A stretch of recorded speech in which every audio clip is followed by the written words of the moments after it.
The email landed in my inbox like a golden ticket. I, Vanessa Lyle, had been chosen to showcase my collection at New York Fashion Week. My hands shook as I read the words. This was it, the break I'd been dreaming of since I was a kid sketching dresses in my Brooklyn apartment. But the thrill was tinged with dread. Could I really pull this off? I called Lila, my best friend since college, to share the news.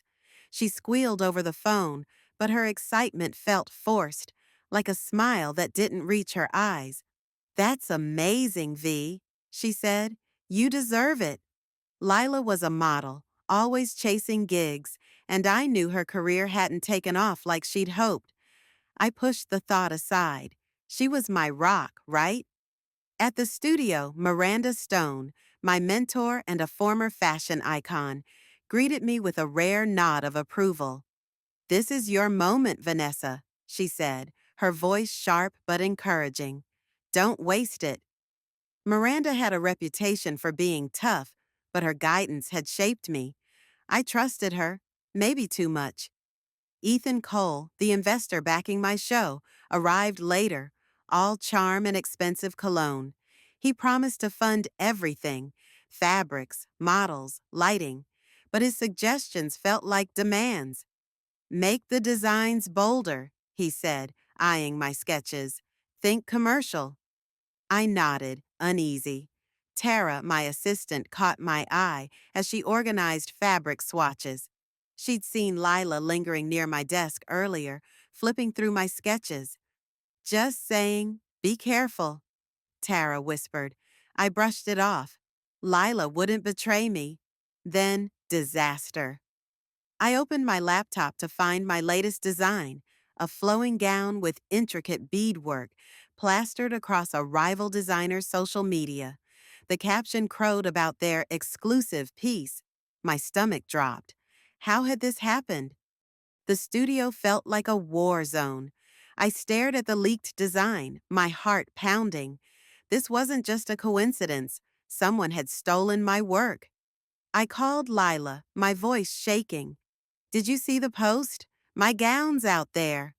She gasped, promising to help figure it out, but her tone was off, like she was reading a script. Miranda swept in, her heels clicking like a metronome. "Focus, Vanessa," she snapped when I showed her the leak. "You're not the first designer to get copied. Impress Ethan or you're done." Her dismissal stung, but I nodded, swallowing my panic. Tara, ever loyal, pulled me aside. "I found this in the trash," she said, holding up a torn sketch. Mine, with Lila's handwriting on it. My blood ran cold. "Lila?" I confronted her at a cafe, our usual spot. "Did you leak my design?" I asked, holding up the sketch. Lila's face crumpled, but she denied it, her eyes darting away. "Why would I do that, V?" "You're my best friend." Her words sounded hollow, and I left, my trust in her fracturing. Ethan called, his voice smooth but insistent. "I heard about the leak. Let's pivot, use my team's designs. They're market-friendly." I realized then, Ethan wasn't just funding me, he was tied to the rival brand. He wanted my collection to fail so his partners could shine. I hung up, my mind racing. Tara stayed late, helping me lock up. As we left, we found the studio's back door ajar. Inside, my collection, dresses, jackets, everything, was shredded, strewn across the floor like confetti. I sank to my knees, tears burning my eyes. Who hated me this much? The ruined dresses haunted me. I sat in the wreckage of my studio, wondering if I should quit. Fashion Week was in 2 weeks, and half my collection was gone. Tara knelt beside me, her voice steady. "You're Vanessa Lyle. You don't give up." Her faith sparked something in me, a flicker of defiance. Miranda, however, was merciless. "This is your fault, Vanessa," she said, surveying the damage. "You left the studio unsecured, amateur." Her words cut deep, but I noticed her glance at the shredded fabrics, almost satisfied. Was she involved? I shook off the thought, but doubt lingered. Lila showed up, eyes red. I leaked the design, she confessed, her voice breaking. I was jealous, V. You're living my dream, and I messed up. But I didn't trash your studio, I swear. I wanted to scream, but her pain was real. I told her to leave, unsure if I could forgive her. Ethan's next move was bolder. He cornered me at a meeting, his smile predatory. No collection, no show, unless you use my designs. Sign here. He slid a contract across the table, one that would give him control of my brand. I refused, my hands trembling. Then you're finished, he said, walking out. Tara and I stayed up all night, piecing together what we could salvage. She found an email on Miranda's open laptop, accidentally left in the studio, a message to the rival brand, attaching my designs. My heart sank. Miranda, my mentor, had betrayed me.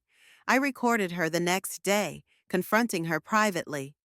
You sold my work, I said, my phone hidden. She laughed, cold and unapologetic. You're naive, Vanessa. This is business. Her admission was my weapon.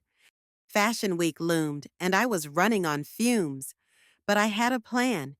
I called Lila, swallowing my pride. Help me rebuild the collection, I said. Prove you're sorry.